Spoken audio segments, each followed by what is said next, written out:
Chicos, buenas tardes. Vamos a arrancar con la resolución de bancos del módulo 1, cirugía general, vías biliares.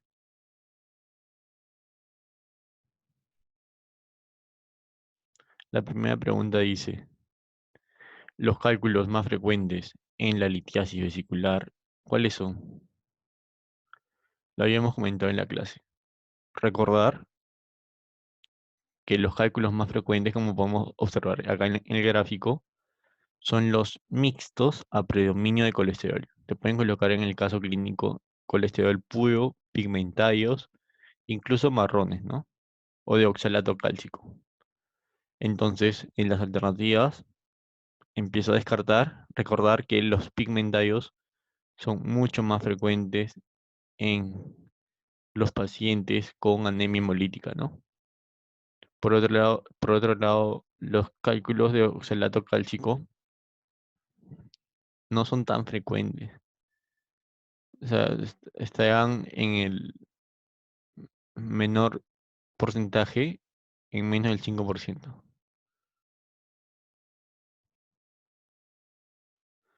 Sigamos. La 2. ¿Cuál es el hallazgo radiológico más característico que se encuentra en un paciente con cálculo vesicular y perforación hacia el duodeno? Básicamente recordar que la vesícula biliar, al entrar a un proceso inflamatorio, se distiende la pared, hay edema, y por lo tanto recordar que se puede crear una comunicación, ¿no?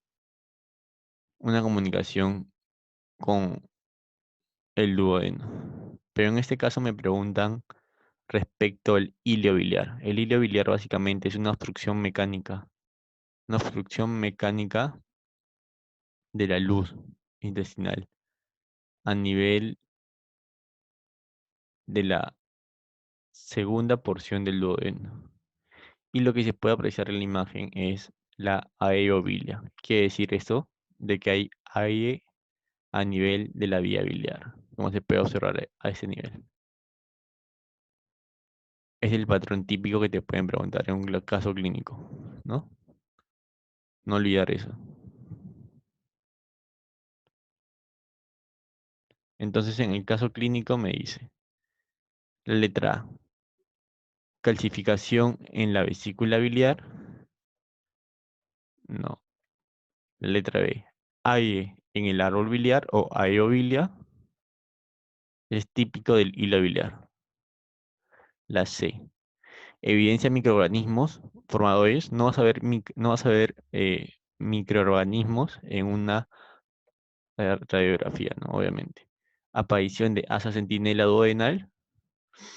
Asa centinela básicamente quiere decirte que hay distensión, obstrucción y aparecen niveles hidroaéreos, ¿no? En el duodeno, pero no. Y respecto del recto sigmoideo, no tiene nada que ver, ¿no? Entonces la respuesta es la letra B. Sigamos. En la colecistitis aguda, ¿cuál sería la respuesta? ¿Cuál es el tratamiento quirúrgico de elección?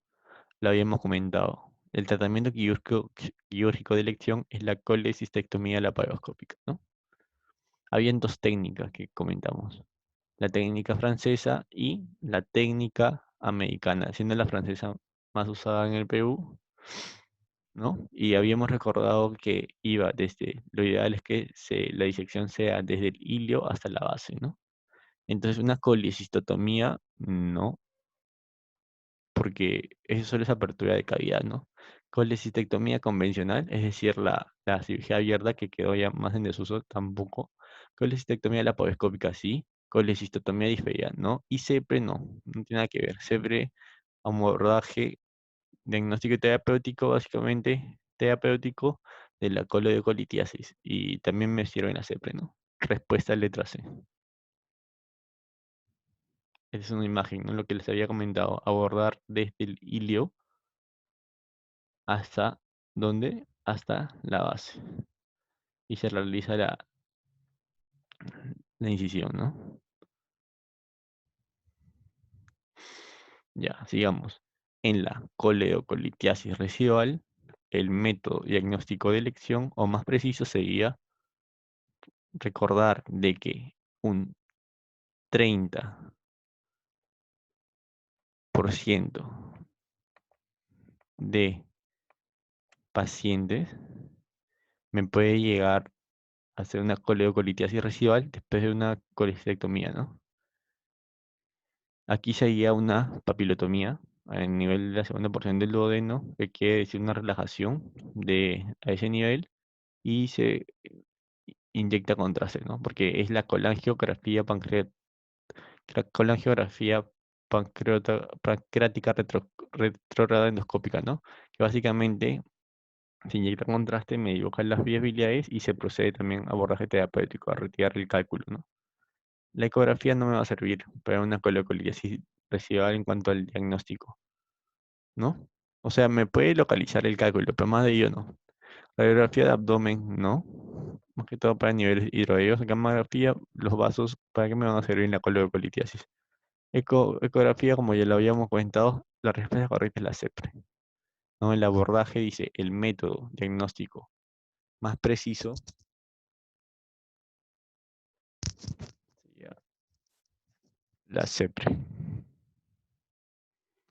Letra 5. En la colecistitis crónica, el signo o síntoma principal es, bueno, es una pregunta básicamente de concepto, ¿no? De concepto. En la colecistitis crónica hay episodios repetidos de dolor epigástrico que ceden después de un momento a otro. Entonces, el patrón típico es un cólico, ¿no? Un cólico abdominal. Vómitos es inespecífico, ¿no? Un vómito no te va a decir que no te va a indicar que es una colecistitis crónica, porque puede haber vómito incluso por obstrucción intestinal, puede haber vómitos por una apendicitis, o sea, es inespecífico. Distensión abdominal tampoco, me indica más un cuadro obstructivo. Fiebre es una clínica sistémica. Ictericia tampoco. ¿Por qué? Porque ictericia tú puedes tener por múltiples causas, desde una obstrucción por una coleocolitiasis, puedes tener por un síndrome de Medici e incluso de causas hemolíticas y demás. La letra 6. ¿Cuál de las siguientes estructuras es límite del triángulo de Calot? Recordar que tenemos a este nivel el conducto hepático común, a este nivel el conducto cístico y recordar la base que habíamos hablado, la base inferior del hígado, ¿no? Estos tres componentes me forman el triángulo de Calot. ¿Cuál es el límite? La única que me cuadra es la letra D. Y contiene qué cosa, la arteria cística, ¿no? Ya, la 7. Paciente de 45 años, se le practicó una colecistectomía a su mes y refiere continuar con sintomatología previa a la operación. Dolor cólico, vómitos e ictericia, ¿no? Ictericia. Ya. Un paciente con ictericia que se le ha practicado una colecistectomía de 45 años. Recordar que aproximadamente un 30% de pacientes, volvemos a repetir, esa estadística no está actualizada. Un 30% de pacientes te presenta una coleocolitis residual, ¿no? En un tiempo menor, como señalamos acá, menor de 2 años, ¿no? Entonces la respuesta sería básicamente una coleocolitis residual. Hepatitis no tiene nada que ver, tiene nada que ver. Te aventaría más que todo con otros exámenes de laboratorio, con otra clínica, ¿no? Y con otros antecedentes. Pancreatitis aguda tampoco tiene nada que ver. Si bien la causa más frecuente de pancreatitis aguda es la obstrucción de las vías biliares, me daría otro dato como amilasa, lipasa, 3 veces lo normal.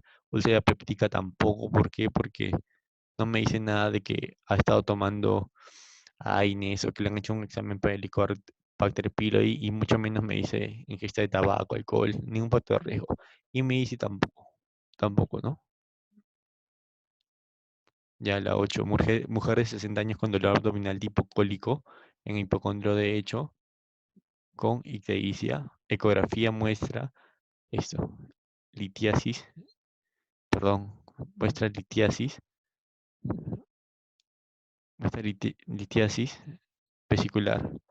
Entonces me dice Coledocal dilatado, bilirrubina directa y fosfatasa alcalina aumentada. ¿Qué quiere decir esto? ¿Qué piensan ustedes?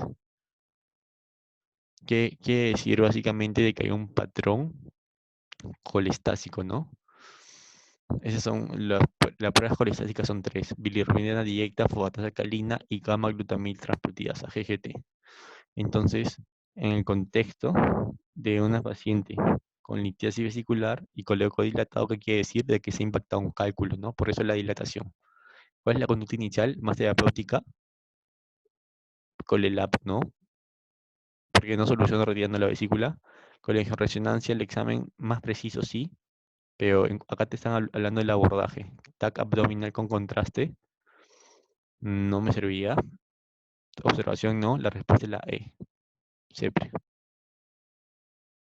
La 9, la fístula más frecuente en el síndrome de Medici. Recordar que era una fístula colecisto, coledocal. No olvidar ello, que es la fístula, es la comunicación anormal entre dos trayectos epiteliales. Entre las alternativas encontramos fístula colecisto-duodenal. No, porque por definición es una fístula colecisto-coledocal. Colecisto-pancreática tampoco. Colecisto-coledocal, la letra C sería. Y la fístula colecistocística, no. O sea, acá en esta pregunta me tengo que saber bien el concepto que es un síndrome de Medici. Por otro lado, porción del duodeno donde desemboca el conducto colédoco y pancreático. Esto lo repetimos en la clase, ¿no? Les coloqué acá la imagen. A nivel de la segunda porción del duodeno, en la letra C, mejor dicho, para nunca olvidarse, desembocan el conducto colédoco y el conducto pancreático de Wilson, ¿no? ¿A qué nivel? Segunda porción. No olvidarse. Te pueden preguntar, esto es una pregunta de anatomía, básicamente. La letra 11, el examen más específico para la exploración de las vías biliares. Habíamos recordado que lo más usado para, para localizar la etiología es la ecografía de las vías biliares. Pero si me dicen el más específico, el que me dibuja absolutamente toda la vía biliar, pero que no se pide por primera instancia, ¿cuál sería? Con la geografía, ¿para qué me serviría solo dibujar las vías biliares, los vasos y la anatomía? No necesariamente. Eco Doppler para ver flujo en un cuadro de vías biliares, donde más me interesa, más que todo, el nivel donde está el cálculo. La respuesta sería la letra C. La letra C, ¿no? Como podemos observar aquí, es una resonancia, me puede dibujar toda la anatomía: hepático derecho, hepático izquierdo, hepático común, segunda porción del duodeno y demás para estructuras, ¿no? Como ustedes pueden ver, es mucho más específico que cualquier examen de ecografía. Ya, la 12. No es un factor de riesgo para la litiasis vesicular. Ya, acá les coloqué. ¿Por qué las 4M? Porque bueno, hay como una mnemotecnia, por así decirlo. ¿Qué quiere decir M? Mujer. La primera M de mujer, la segunda es de mayor de 40 años, la tercera es eh, las M de embarazada, la 3, y la cuarta M básicamente es de obesidad, ¿no? Y bueno, ¿cuál sería? Sexo femenino lo es, un factor de riesgo sí es más frecuente los cálculos en las mujeres, edad fértil también, obesidad también, mayor de 40 años también, ¿no? La letra sería la E. Adolescentes, no es frecuente litiasis vesicular en adolescentes.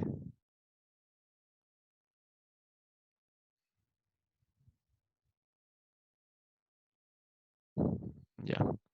La fístula biliodigestiva más frecuente es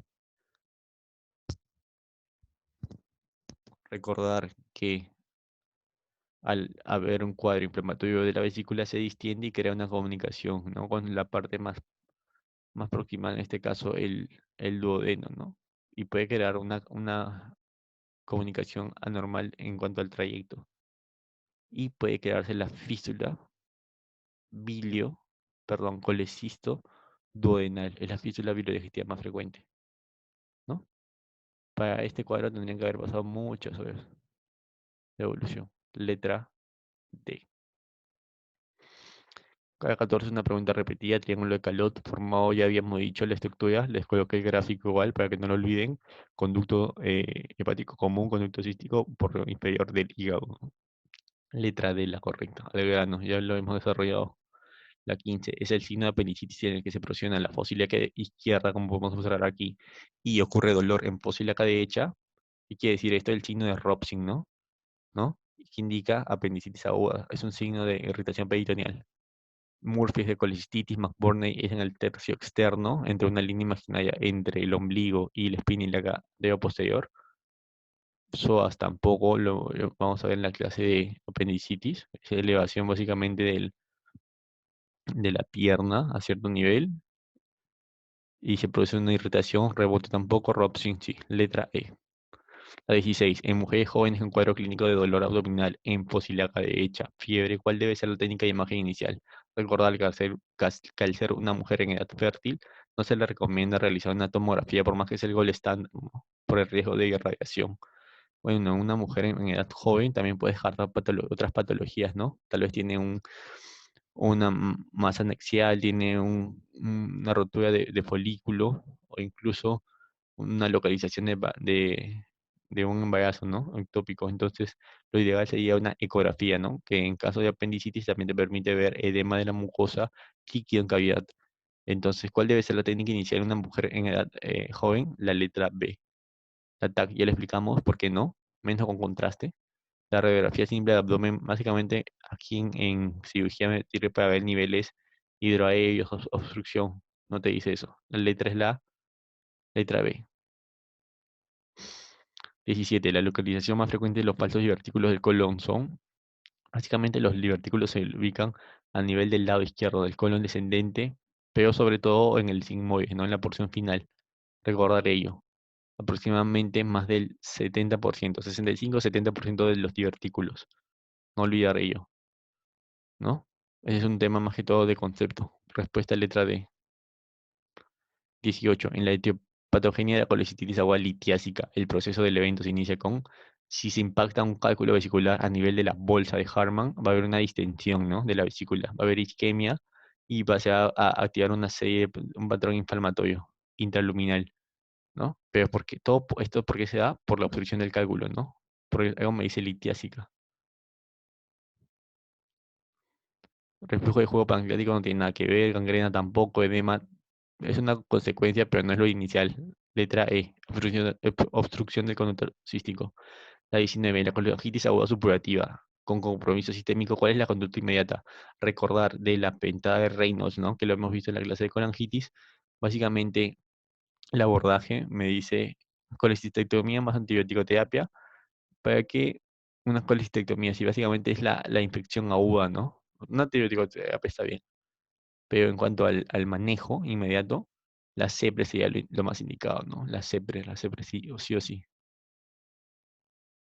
Lo hemos recalcado. Y la apendicitis aguda se inicia por el cuadro de la apendicitis, ¿cómo se inicia? Básicamente, en niños, la causa más frecuente es hiperplasia linfoide, o también conocida como amígdalas de Rux.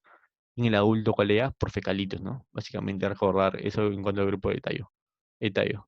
Y la causa más frecuente de ambas es sí, hiperplasia de las amígdalas de Rux, ¿no? Y básicamente ese es ha sido la resolución, ya yendo más que todo a temas concretos por lo mismo que hemos llevado a la clase.